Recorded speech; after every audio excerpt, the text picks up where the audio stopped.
Hey, Lab Coat Agents, it's Tristan, Nick, and Kevin, and this time we've got Nobu with us.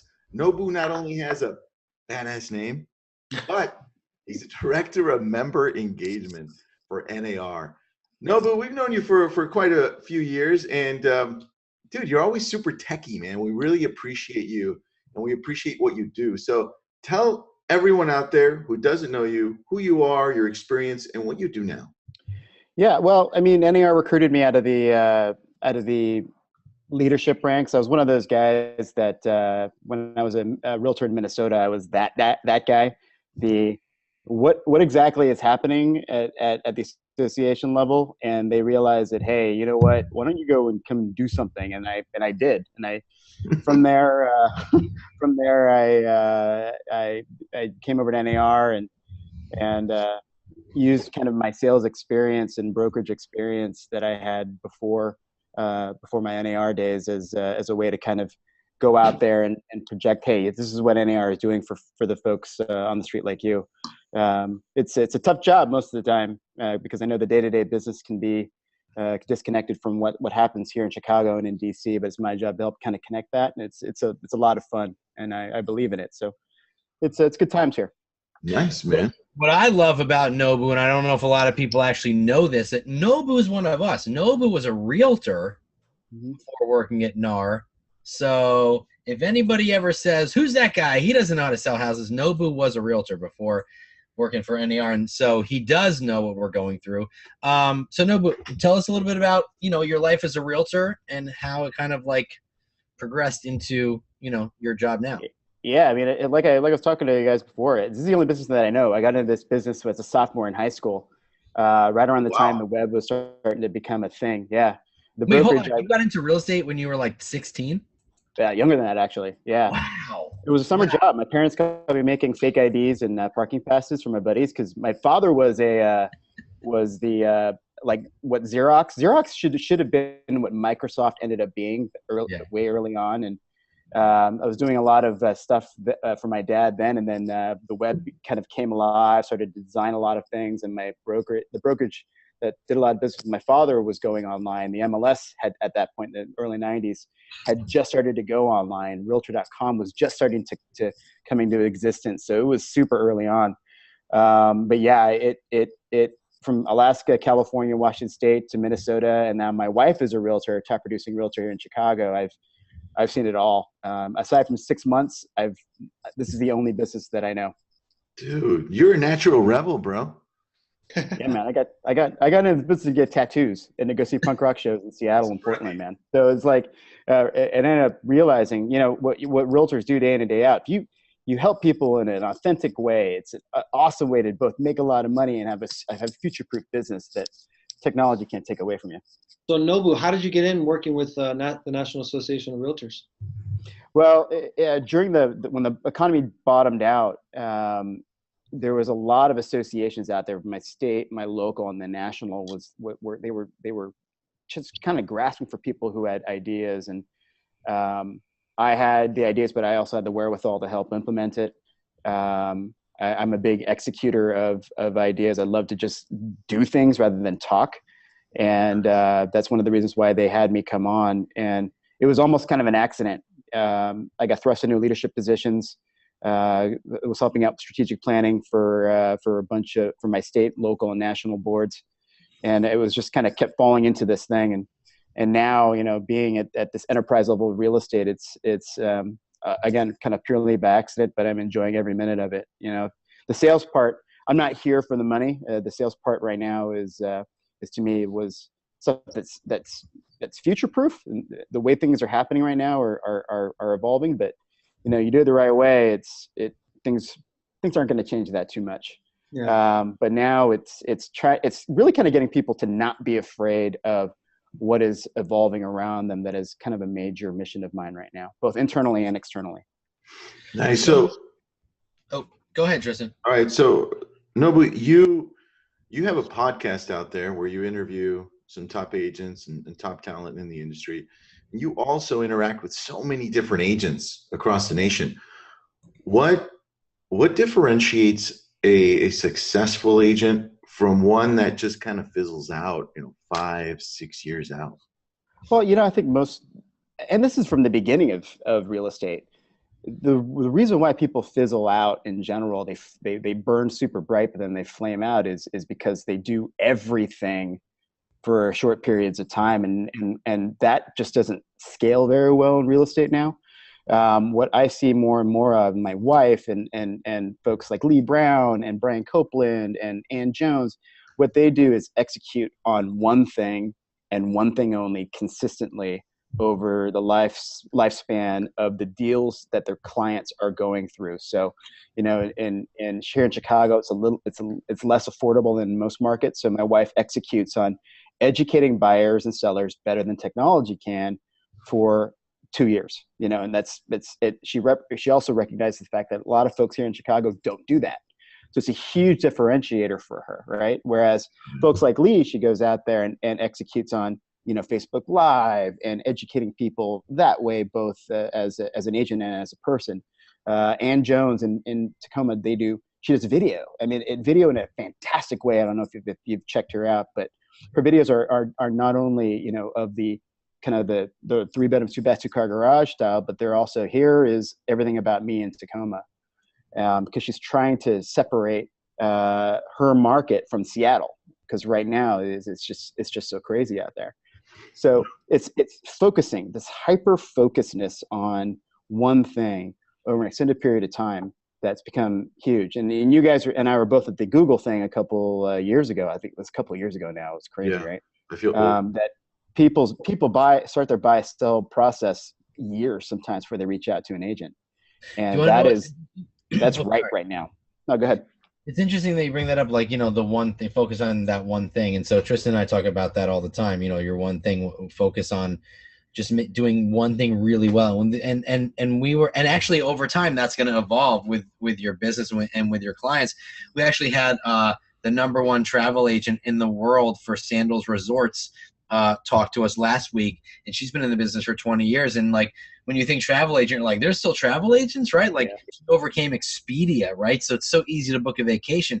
But what she's doing is bringing this value and this knowledge to her clients, because she travels all over the world for her job. And so she basically started out, 20 years ago, just happened to fall into this niche with weddings and honeymoons, and over time it evolved, because those people get married and then they go on a family vacation and then they go on like an anniversary vacation, and it evolves. So when you start out like focusing on this one thing, that's going to over time just move along with your clients and your business. So that's a really good point that you made there. I want to just go back real quick about how one of you, you're the head of, first of all, you're the head of member engagement at NAR. So before I ask my next question, what does that exactly entail?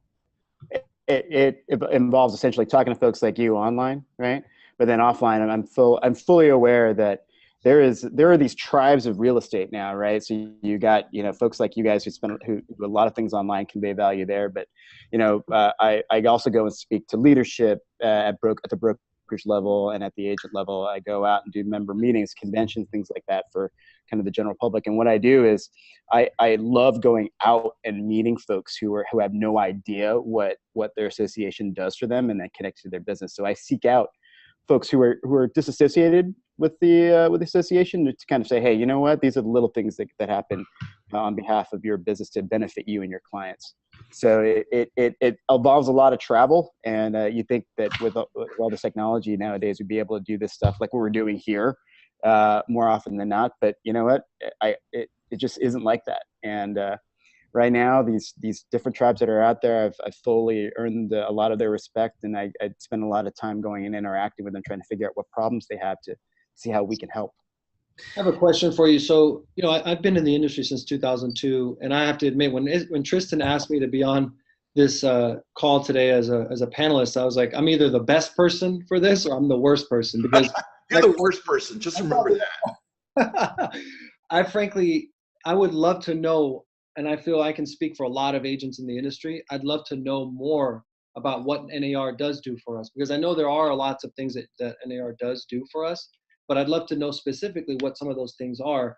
And as a leader of member engagement, how can we get the industry to engage more? in Yeah, well, the things that NAR is doing?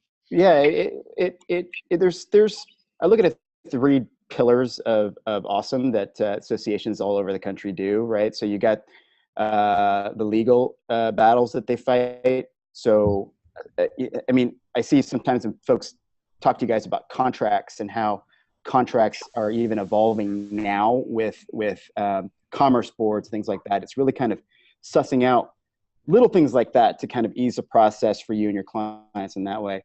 So you have the legal issues there. The legislative battles that get fought are immense. That more than anything right now is taking up just a heck of a lot of time. And in terms of that, it's these little battles all the way from national, so tax reform and the constant conversations that are happening with tax reform. Because you know, Tristan and Nikki, you guys, California and Jersey are two areas in general where you've got tax reform really kind of hitting it head both at the national level and down at the local level. And you've got business development stuff, right? And the business development stuff tends to kind of be a focus of a lot of folks. You know, it's like people just don't take, ePro classes, things like that we develop. But that, for almost majority of our members, is some of the only business development education that they get. So, you know, taking that out of the equation, the legal and legislative stuff that we do, I've just done the math with my business, and without any of the tax reform and the fights that they get themselves into at the national and the local level, especially in California, where you guys have things like, you know, sales tax and all those things that just get tacked onto the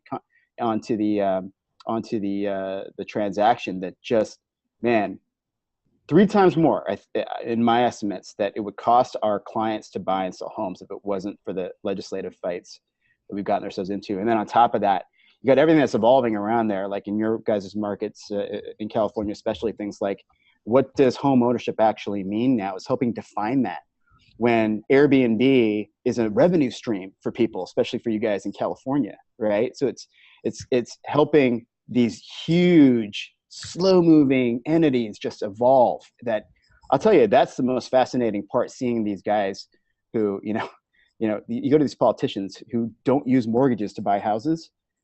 We try to get them to think about your issues, right? When they're trying to make these huge, just widespread decisions that manifest themselves in your business. So it's tough, man, because it's at the end of the day, it isn't anything that we could sit there and laud and talk about ourselves about. We just don't do that. We would just want you to be aware that it's happening. And when you see that call to action, like little things like net neutrality, which is another one that's going out there right now. So we want the internet to be fair and equal to everyone, no matter how much they pay to have access to your eyes. It's little things like that where it doesn't connect to real estate today, but it might, and it will connect to real estate later. And it's these later fights, it's owning the future that we're out there trying to. So can you give some specific examples for people listening in on how NAR fights for us at the legislative level, so people can understand? Yeah, so there are markets, believe it or not, since it's you guys are California and Jersey, right? So there are markets where there wasn't taxes attached to elements of the transaction, both at the federal level and at the local level. So what we do is collaborate a lot with places like Louisiana, right? So Louisiana is one of those states where they didn't have this stuff, and we went in there and fought from the county level all the way up to the national level to say, hey, this is what we're doing right now to help the buyers and sellers of Louisiana, and thusly the agents and brokers of Louisiana, to get things like that done. It's like adding these dollar amounts and these percentages on top of that transaction will not work. It was a 3-year fight.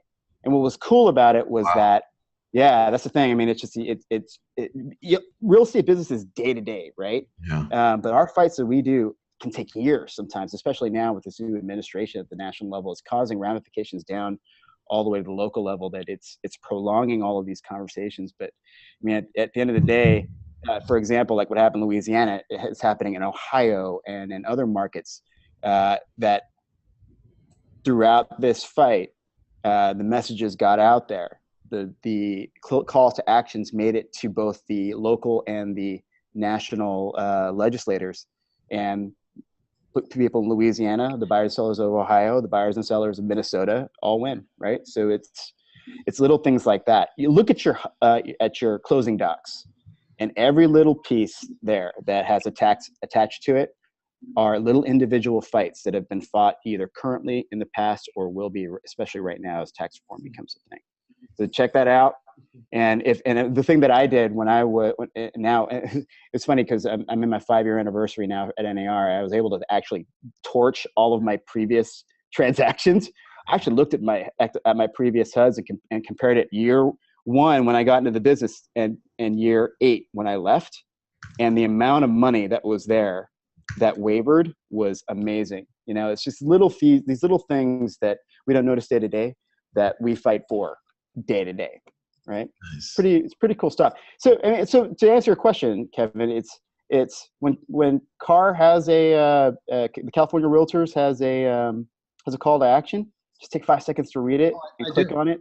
I do. I jump on those. I know that I have a sense that NAR and CAR and these associations are fighting for us, and I have obviously us as agents, our best interests in mind, and so I definitely jump on those. I just was wondering more about, like Tristan said, I think you touched on some of those specifics about what are some of the things that are happening, and I'd love to know how I can learn more about what's going on. So what are some ways to do that? Well, we have a couple websites out there. There's a realtoractioncenter.com. The Twitter and the Facebook pages for all of our actually all of our entities are out there. So you can actually, if you don't want to see any of our marketing stuff, you can actually just tune into things like what's actually happening at the Realtor Action Center, period. Just click on realtoraction.com. Realtor Action Center. Yep. Just Google that. The URL is evolving right now, but I think it's realtoractioncenter.com. Yeah, it is. But these are all different things that you can do to see at the state level what's happening out there. And social media, actually, one of the things that I do for our federal staffers is humanize politics. Because right now it's a very polarizing time in this business to kind of talk blue and red. So I urge all of our political wonks to go out there and humanize messages for folks like you to share it, or use it in your marketing. Like what in Louisiana, for example, and in Ohio, folks are actually using that stuff in their marketing and their client touch points to differentiate themselves from most of the other realtors that are out there, if they want to do that. I have another quick question, and I know Nick, looks like Nick probably has a question too, but so we're thinking as agents, as teams, as brokerages, we're thinking about our day-to-day business, and oftentimes we forget about some of the things that NAR and people like you are doing for us. So one of the topics, and this might be a controversial one, so don't feel obligated to answer, and it could be just ignorance on my part. First of all, like as far as like dealing with RESPA, and like you think about a lot of agents out there that are purchasing leads right now, and they're looking to lenders to contribute towards their lead spend. So that's kind of a big topic right now. What is there anything that you're doing, and what your thoughts are on that, and like how, if at all, NAR is involved in that? Yeah, no, we recognize full on that marketing agreements are a thing, and that it does take a village sometimes, right, to go out there and market to folks. Right now, what we've got is a CFPB, which is in control of what RESPA is in a state of flux. So that is a moving target right now. And what we are actually suggesting is to probably pump the brakes on any kind of marketing service agreements that you might have at the agent level with anybody who might be teaming up with when it comes to marketing. We have on NAR.Realtor a window to the law video series. So all of our legal department, who are freaking awesome, go out there and go on video and talk about this stuff. So right now we are definitely aware of how this helps realtors, but we also seeing the big picture in that, reform has become a big word. And when it comes to things like MSAs, be aware of what's happening right now, and we would probably say pump the brakes on it, but watch how it evolves, probably over the next couple of years as this this presidential cabinet does their thing. But you got to keep in mind too. Yeah, you got to keep in mind right now that a lot of the folks who are, a lot of the positions that we are used to talking to are still unfilled. Wow. We're talking to no one right now. They're unfilled. It's nuts what's happening in DC. So, and then you got Richard Cordray going off and through a leak, he's going to go and run for governor of Ohio. So these are all things that we're aware of that we need to kind of say, hey, these are the players. This is what's happening, and where our realtors and members sit in that, something that we're going to be cognizant of going forward. What's your outlook overall on MSA agreements and partnerships with lenders on marketing? Like, what do you think is going to happen if you had to predict something? It's a very litigious society. That's what I would recommend to you right now. And it's like everybody and their mother right now can go and sue anybody for anything. And you're seeing now, at least on the consumer end of things, so I could speak a little of that. There are a lot of complaints happening now, right? A lot of people feeling misled. I think, and this kind of comes into kind of maybe moves this subject along a little bit, but the idea of what professionalism actually means now is evolving. And right now, their consumers are just because they have to go off and they're in multiple offer situations and they're going over on bids for homes, and they feel rushed in the situation that just compounds everything, right? So it's educating our clients about things like that, but also saying, hey, you know what, when it comes to your infrastructure, the infrastructure part, pump the brakes a little bit. But subscribe to the Window to the Law videos. They're on YouTube, our Realtors YouTube page. They come out monthly. And the RESPA MSAs are one of those topics that we cover every day. I talk to our lawyers every couple of weeks on this issue. What's the site again? Just YouTube? Yeah. Just go on YouTube, look for National Association of Realtors, and subscribe to the videos there. And they get one of the law videos get pumped there, and they'll land right in your inbox. Nice. My wife actually uses them in her marketing. Oh, awesome. Okay. So Nobu, I mean, you travel the country doing NAR Tech. And Tristan and I had the pleasure of speaking at one of those last year. It was pretty awesome. But you travel all over the country, and you're talking to a lot of agents face to face. What do you think in terms of technology right now with everyone trying to kind of put us out of business? What do you think they're most afraid of, and why? I don't, this is the funny part. So now I sit here in NAR. We've got the 8th best incubator in the country. I don't know if you guys caught the news that Fortune magazine, Forbes actually released a couple of weeks ago, but they're not, when I talk to these guys, they're not just trying to disrupt real estate. What they're trying to do is solve a real estate problem from the consumer level. And the irony is a lot of these guys have never bought a house. So they really, right. Yeah. I sit there and I talk to these guys. Like when we were at Google a couple of years ago, you realize none of those kids have bought a house. So they actually have no idea what it is they don't know what problem they're solving, basically. Right.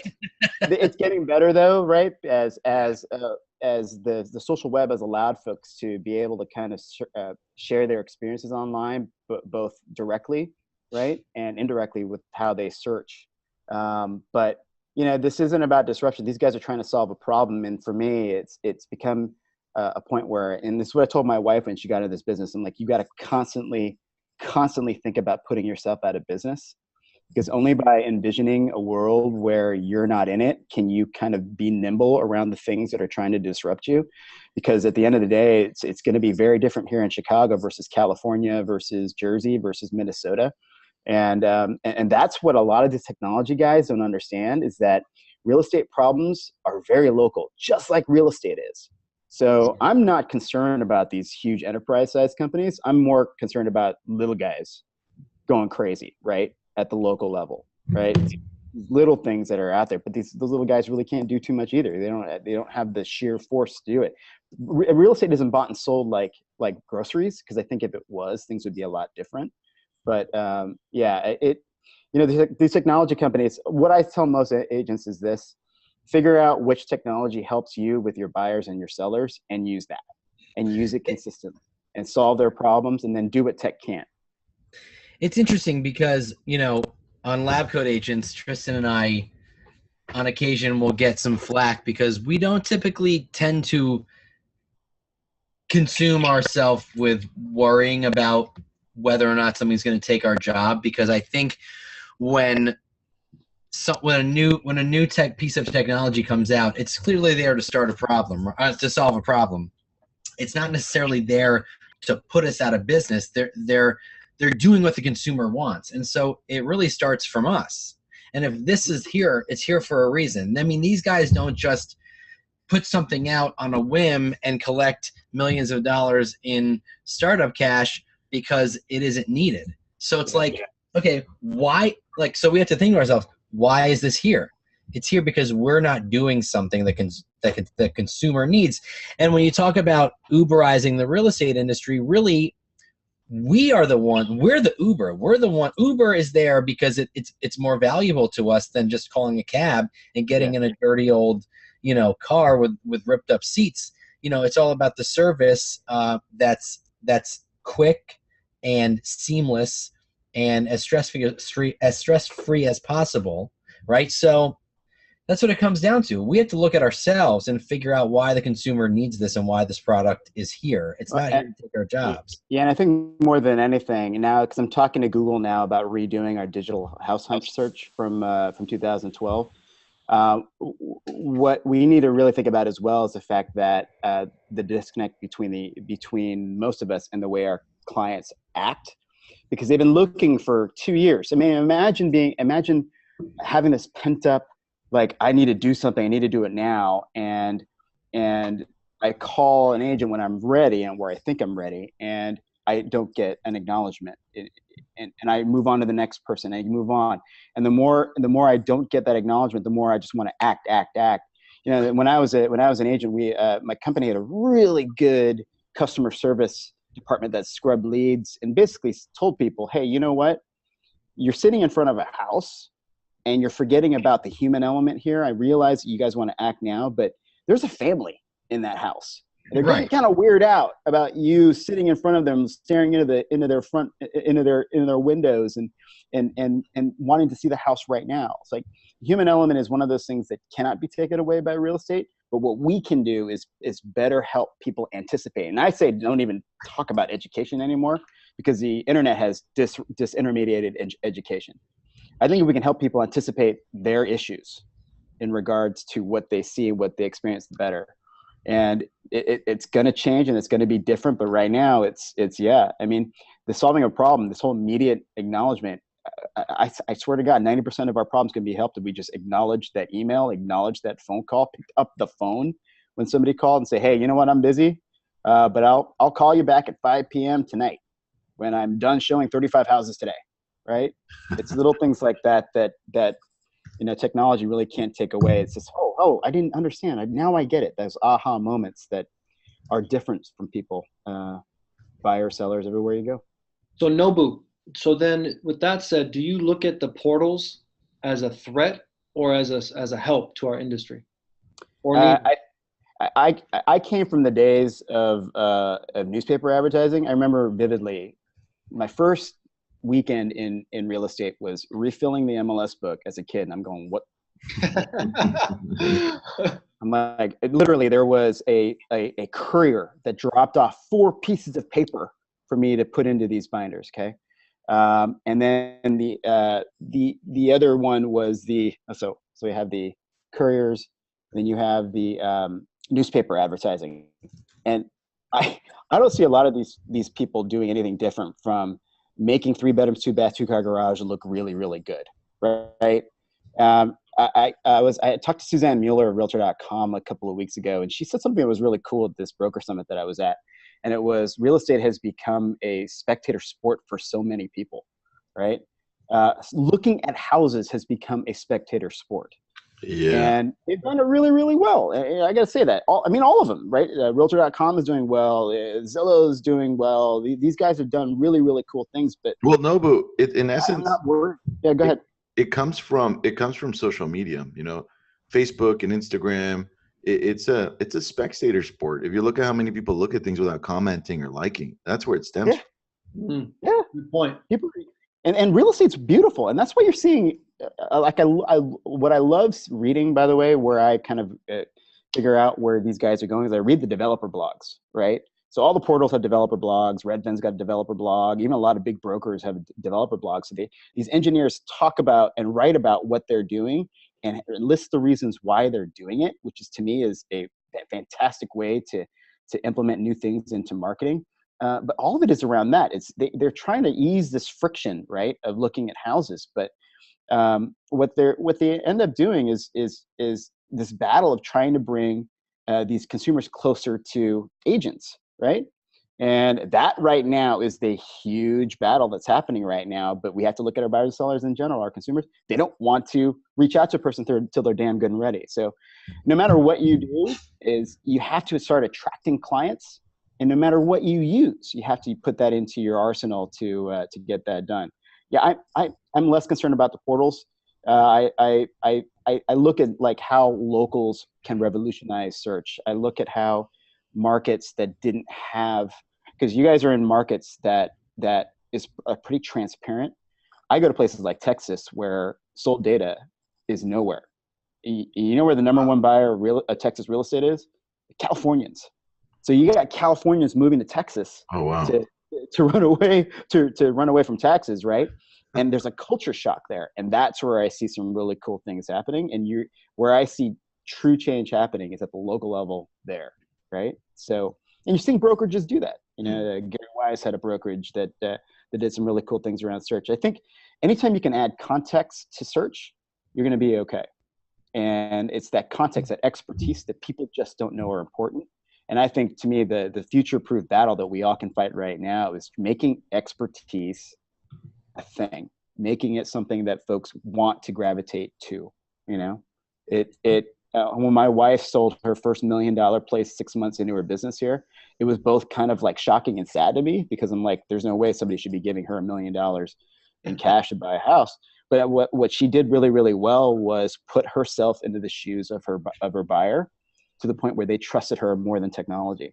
And the sooner you do that, the sooner you can compel people offline, back to your car, to not trust anything that's in their email, that's in their that's online, you're going to be okay. Because at the end of the day, all these guys want to do is monetize eyes for ads. You know, make Wall Street happy. And that's the thing. That's their business model. It's all good. Yeah. For us, it's interesting. Different. It's interesting because, you know, our job necessarily isn't so much to supply information to our customers. It's more so to give them value and a customer experience that's top of the line. However, you know, I'm very trusting of people, and sometimes that can be my downfall. But, you know, I'll give you an example. Like, people want information and they want it now. So if a lead comes in and I'm not available to meet with that lead on the day or time that they want to meet with me, I'll do everything in my power at that moment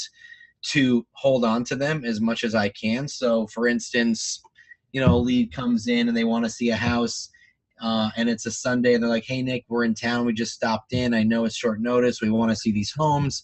I will, without even meeting them, I will send them an itemized list of open houses in the area. And that list is emailed to them, and it's branded to me. I go, "Here you go, guys. I'm sorry I can't meet with you, but here's some open houses just like the one you clicked on. Have a great time. I'll check in with you later." I can't tell you how many times that works. Totally. And how much crap I get from other agents. "Oh, you just sent them to No. I sent them on their way to do something that they were going to do anyway, but now it's attached to me. Okay, your brand on it. Yeah. My wife calls it homework. We call it homework. Well, right? So you want to keep these people busy until the point where they actually meet you, and you can affirm that trust, right? And it's that homework that is different from market to market. Here in Chicago, it's about educating people. It's hey, I know you've been busy looking at stuff for the last 6 months, right? Here are 2 days worth of homework that you can look at right now to keep yourself busy until we meet and go actually see this house, because we got to get we got to get those 2.5 kids and that dog into that minivan, and sometimes that takes time in Chicago. You know, it's that idea of homework is huge. The other thing with that, I agree with you 100% on that, Nobu. With what you're doing, Nick, what are your options?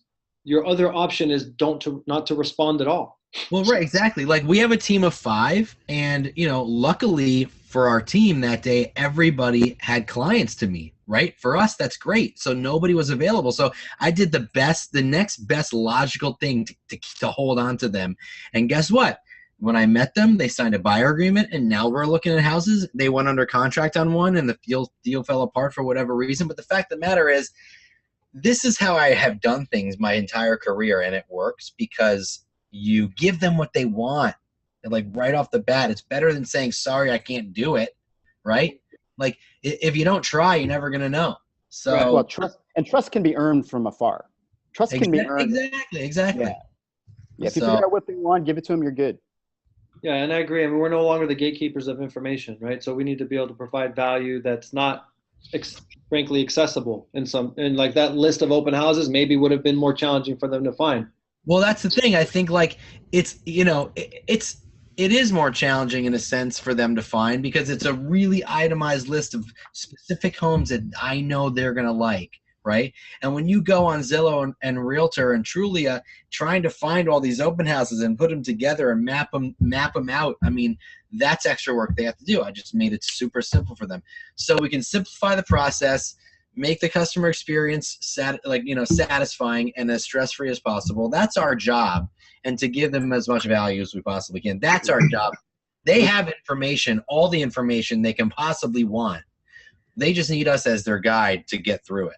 Reducing friction to me is our calling. We do this every day. The best realtor reduces friction every day. And the problem that we have a hard time telling people is, like I told my wife when she got into this, you need to at least once a day tell your client the thing that you did to herd cats, to keep frogs in the wheelbarrow, just to let them know what's happening out there, right? And you look around. The best of technology right now saves people time. That's the Amazon effect, right? People realize at the end of the day they want to go to Amazon because I can get everything there. They go to Target because I can get everything there. If we could start saving people time, the whole idea about the premiumness of what we do will come out easier if we just learn to share that story just a little better. It's one of the things I did in my business everywhere I went. It's like, this is freaking hard, man. Let me tell you why you're not doing this, and put it in a way that's easier to understand for these buyers who can do it every day. Well, I mean, inventory all over the country is at an all-time low, and buyers are just not finding what they want. And I let my buyers know, I'm like, listen, guys, we don't find your house. This letter is going to 500 people in the town that you want to live in. Is Zillow going to do that for you? I'm like actually out there trying to, get my nose to the grindstone to find houses for people, even if they're not on the market. So like we're sending hundreds of these out a week because there's nothing for sale. And so when they know that you're working for them at that capacity, it's appreciated. Yeah, I think the thing about inventory shortages, right? It's an interesting thing because I'm looking at the numbers from our research department, which puts out these profiles every year. We'll probably sell about 5.8 million homes this year. Last year there was 5.6 million. Last year before that was 5.5. The amount of homes sold, even in an inventory crisis, hasn't really changed if you think about it, right? So what the premium homes have sold, everything else is going to need vision, which is why I think that whole Amazon effect of how real estate, how we offer to real estate services to our clients is going to be a thing. Because at the end of the day, what's going to be left right now are homes that need just a little bit of work. And it's our value in like, hey, you know what? I have a contractor, I have a plumber, I have an electrician all on hand that can help you out with this. And these little things that you can do to get your client to say, oh, that's one more thing that I can use you for, right? Before and during and after the transaction is that thing. Because I think a lot of this idea about inventory crisis is something that I think we're working ourselves over into a lather about over nothing. Because if you look at the numbers, the amount of volume or amount of units moved isn't going to vary much, which is really kind of a cool thing to see. So it's how can you help these people with vision? And I think that's the thing right now that consumers don't have a lot of right now is vision, because they see the HGTV and the world of real estate that's online that looks perfect. And then they go see the houses, and they're like, this house looks nothing like it did online. And that's this world that we need to help connect a little better too. You know what I'm gonna do for my next buyer? I'm gonna be like, hey guys, I'm just gonna show you 3 houses. You're gonna buy one just like on TV. I'm just gonna do it. I'm gonna be like, hey, let's just pretend it's house hunters because that's how easy this is, right?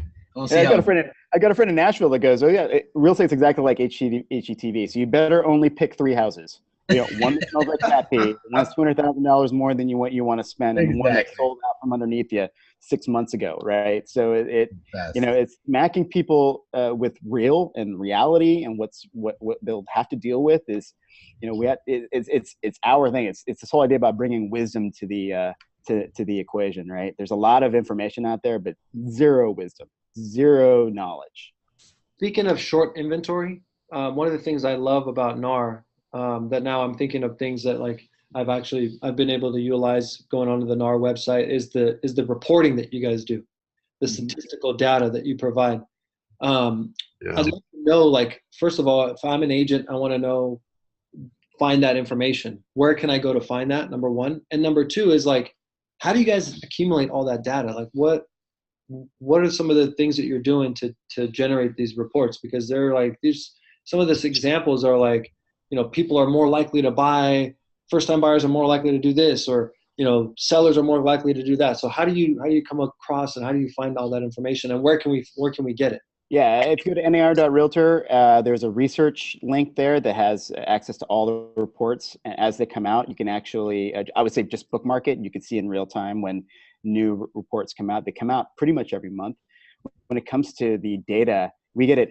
I mean, that's one of the great things about at being at the national level is we can have access to both MLS data when we go and ask for it, and things like realtor.com data for a little bit of that context.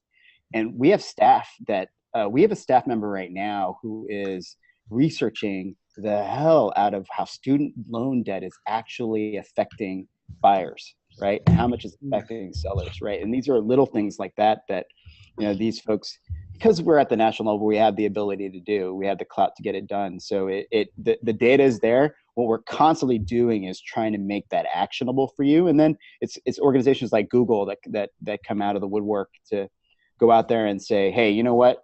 Let's start making this data a little more actionable for you guys. So yeah, it's everything. I mean, people in this world, we make phone calls.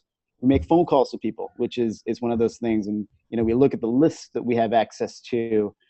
We have political data. The political data is actually super creepy, but awesome at the same time. But all of this stuff, demographics, it's taking all this information that we already have access to and say, hey, this matters to real estate. Let's start implementing it that way. But everything comes out of research. I'll tell you right now, the most downloaded and used report is the home remodeling one, where you can actually print that out, give it to your clients, say, hey, here's what you can actually do to your home to get the most return on that based on data that we already have. And what's cool about that is that my wife has actually turned around and started giving that to people, the potential sellers who might reach out to her next year. Oh, right? Yeah. So be able to say, hey, you know what? We know that you're going in there because if you look here in Chicago, things like home remodeling and lines of credit now applications are going through the roof because people want to improve their home now. And the big question is, what do we do to improve it so we can get more bang for our buck next year? And she's turned that into Facebook ads, little things like that allow her to do really cool things with that data. One of the things I really like about NAR is like the Fizbo data.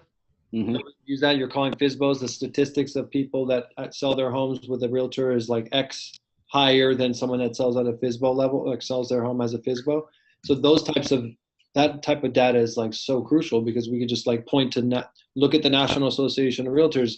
It'll tell you that here's what happens when people sell their home, by themselves versus utilizing a realtor. But we just had a really good question I wanted to ask you is from one of our panelists, asked about, is there any way that you can get some of that data customized at the local level? Yeah, there's a lot of local and state associations that are actually doing that. So depending on, that person, whoever it is, can reach out to me and I can actually point you in the right direction for it. But there's a lot of that stuff that actually trickles down to the local level. If you, depending on what market you're in, it actually might already be there. So if you go to the research site and click on the regional, there are regional and local market links that you can look at as well. And this inevitably also trickles down to state and local associations to turn around and take that data, combine it with their MLS data, and make it actionable as well for the locals. So that person whoever asked, I don't know what market you're in, but if you want to hit me up, I'll be happy to point you in the right direction. Cool, thanks. Nobu, I have a question for you. Hmm. We have 1.2 million realtors, right? About approximately. Mm-hmm. And do you also keep track of the people that aren't realtors? Because I always want to know how many real estate agents are there, or people that have licenses. Yeah, including licensees, I think we do keep track for the major markets. There are actually very few states that have both of those types of agents in their market. I think we're at last time I looked was 700,000 or 800,000 licensees who need to get their license to do things like manage property. They don't need to be a realtor to do that in their state, right? So you have a lot of folks that are like that. Only when you get to markets like Georgia, so Atlanta, basically, and Seattle, Alaska, California, actually, right, is where the concentration of those folks really are. But we don't have access to their data because they don't have a focal point for it, right? Their sales stuff isn't really there unless it's in an MLS that has it. So like in Seattle, for instance, there is realtor data, and then there is also licensee data. And in those markets, there's a marked difference between realtors and the licensees that are out there. So yeah, I'm not sure if I'm answering your question or not. We kind of keep track of it where we can because it's a data point that we do use a lot. How many total agents are there, do you think, out there? I think we got it right around 2 million total, including realtors. 2 million. That's a lot. Wow. Yeah. You gotta understand though, a lot of these guys, half of them aren't going to sell anything, right? Because they're hobbyists. I go to Cape Cod a lot, right? And in Cape Cod, they have 1,500 members. Half of them they live part-time in Florida. They actually sell more real estate in Florida than they do up in the Cape because they split time there. So there's a lot of folks that view this as a hobby, and we get a lot of grief for those folks. But I've been in 4 different markets. It's always the agent that should know better that has that usually kind of gives me the problem when I was an agent anyway. So yeah, I mean, leading to ideas about like what professionalism means. To me, we like to talk about ourselves as if we're doctors and lawyers and whatnot.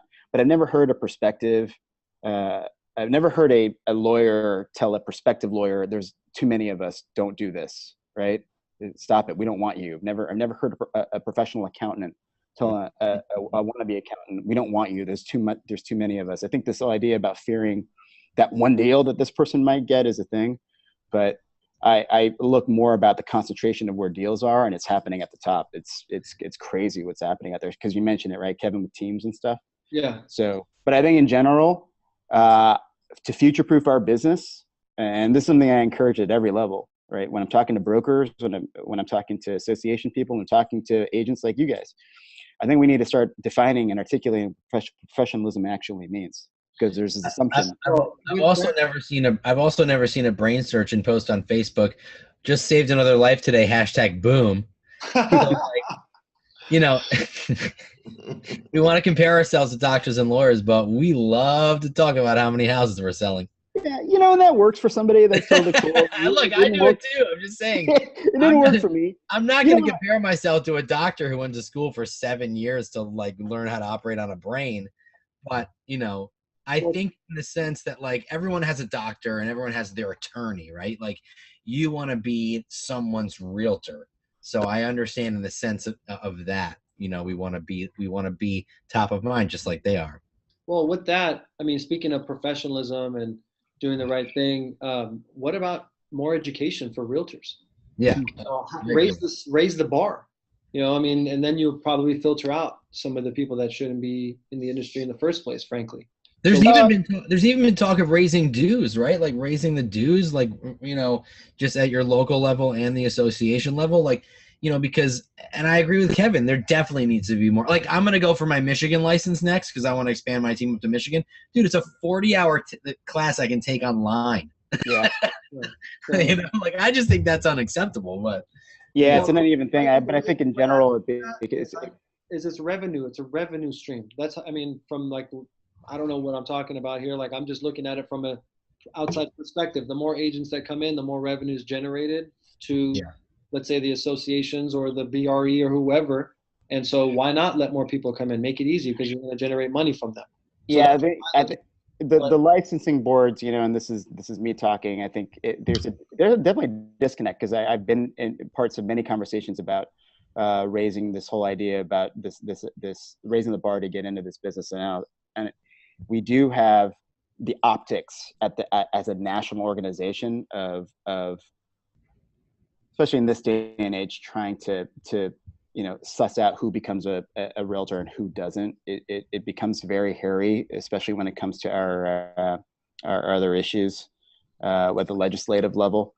When it comes to things like the amount of education to get in, the reason why you have on the onset small numbers hours to get in is that post licensing, that's a whole other equation too, right? So. But Nick, you know, Michigan, I was just there. You know, they were talking about the exact same thing. All the AUs I was having a meeting with, right? So it is one of those things where I think everyone is trying to deal with this going forward. But, you know, for me, I always used the education that I took as a way to differentiate myself, right? So I hear a lot about, you know, like all this stuff at the end of my name doesn't mean anything because consumers don't care, right? But if you turn it into something that actually matters and be able to say, hey, you know what? I take my MBA every year. Whereas most of my other colleagues, they revel in the fact that they just took 20 hours worth of CE and 5 online, right? What kind of professional do you want to hire? So I want to turn that into something that is aspirational for my clients, because at the end of the day, you know, right now it's something that we're all cognizant of. But at the end of the day, right now, real estate is looked upon as a doctor, lawyer, whatever, I should say, as a, you know, in terms of status, but like to get in, it's like this bar of entry has just become kind of a weird thing. But a lot of those folks realize at the end of the day, the bar to success is way higher. And that's the part where I think a lot of folks are trying to concentrate on at the brokerage level and at the association level. So yeah, revenue stream wise, I'll tell you, if we were to raise revenue right now or raise dues right now, it wouldn't stop a lot. The overall cost to get into this business in general is minimal. That would be a revenue stream, and we just don't do that. We don't do this, especially at the national level. Our dues haven't really changed all that much. The state and locals have changed more than anything. But what I would say is this: go teach a class. That to me is an involvement, Kevin. Right? If you want to go and make this business better and be able to have something you can hang your hat off with your clients, be able to say, hey, you know what, I go and teach a class about professionalism to my board. Like, go in there. Like, you know what, the one thing that I love doing right now, because Chicago Realtors are downstairs, I love going into their new agent orientation and telling them, hey, you know what, it's going to be 6 months before you make a deal. What are you going to do between now? You know what I mean? This isn't about sales anymore, man. This is about being an entrepreneur. And entrepreneurs, man, they exceed all of these minimums that have been given to them, right? You need to find something that you can hold yourself accountable to and rise above it, because that right now is a key to success in any business. I have 2 quick questions for you, Nobu. We got 6 minutes and we're wrapping it up. Real fast here. So real quick, trainings, the National Association of Realtors, are there any trainings that are provided? And if so, where can people go? And the next thing is, what are some issues that you see that we should be really aware of, and what can we do to be proactive with regards to those issues? Okay, so training, you know, for me, it's one, ask your broker what your training is offering, or what training they're offering you now, and then figure out what's lacking in your business, right? Whenever I go and do something at the local level, it is about raising your bottom line and doing it the right way in a future-proof and sustainable way to do things, right? So for more than anything, just follow around the speakers that are out there doing the education and see whether or not they actually sell real estate. I think that's right. And you'll see a lot of the true good quality education that's out there now. You're seeing associations, national, state, local, evolve their education in a way that works. But also, go and check with your broker as well. Most of our education is our, GRI, Graduate Realtor Institute, where it's a very different curriculum at the local level, which I would actually encourage those folks to do. It's about being an entrepreneur, et cetera. And then if you want all these other kind of specific, specialized education, it's there. Just take a look. It's on nar.realtor under education. They can folks can check it out that way. What was the second question? Second question: issues, like any major issues. Yeah, major issues. To be aware of, and what can you be proactive? Yeah. This is the tough part right now, because most of our major issues are just so up in the air because there's just so much of it not set in stone at any level. Right, as of 2017 going into 2018, issues that are going to impact your clients are things like flood insurance. I live in Chicago, and just an hour north of here are regular houses getting hit up by flood insurance. So just keep out for calls to actions on that. That's happening here too. It's like the crazy, like areas that have never flooded. It's like out of nowhere. It's ridiculous. It's putting like 4,000 or 5,000 a year. Yep. It's the craziest thing. Yep. And the big one, cybersecurity.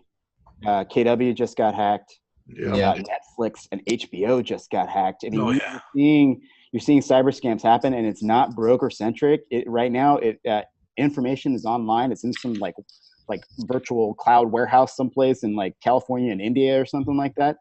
The amount. If there's one thing that I would recommend any broker agent do right now is start concentrating on secure systems for their clients and market the hell out of it, because man, these cyber scam issues are huge, and they're coming in via text messages now. I mean, we need to be more trustworthy than technology. That's the thing. So it's learning how to get our clients to slowly get off of technology and say, hey, you know what? Check in with me when you get weird stuff happening with your transaction. And at the end of the day, right now, there's no better time to be an agent than right now because of all of that crap happening online. It's just nuts. And I think in the future, as things start to coalesce at the national level and they start to trickle down, most of the legislative issues will come into play. More than anything, these politicians are seeing the real estate transaction as a piggy bank, and we need to be aware of that. And it's very different from market to market. Just pay attention to your local government affairs directors and the emails that you get. I would love it if 9 out of 10 of you guys would just read that email that comes from our Realtor Action Center that hits your inbox. And just get an idea of what's happening out there that affects both you and your clients. What percentage of agents click on those and are involved on those emails? Almost 30% now. Wow. A lot? Oh, that's really good. Okay. That's really good considering the benchmark at the call to action level in DC is like 11%. So yeah. Because people are just so crazy about politics right now. We're in it for the issues, not the politicians themselves. Love it. Nobu, any closing words that you have? No, man, thank you guys. Thank you guys for having me. And, you guys have a pretty big influential group. And if anybody has any questions on anything, you want to just talk real estate. I'm doing it with Canadians here right after I'm done with this. Canadians are just looking at us going, what in the world is going on with you people? Canadians are like, our market's awesome. What are you talking? Yeah, that's very true. What's your problem? But, at the end of the day, just do what you all do, take pride in what you do. And what I would say is start showing it off to people who don't know that you have value yet. What's the best way to get a hold of you if somebody has a question? Hit me up on Twitter. You can hit me up on Facebook, almost anywhere. My email address is nhata, NHATA @realtors.org. Awesome. And I just want to thank Kevin, because Kevin came with the real good questions today. So thanks for that. I gave him all my questions. Kevin holding back too. Hey, you know what? I'm going to be in San Francisco next week. If you want to chat about anything, I'll buy you a coffee. That's awesome. I'm emailing you right now, man. All right. Nice. See you guys. Thanks for being on. Thanks, Nobu. See you guys. See you later.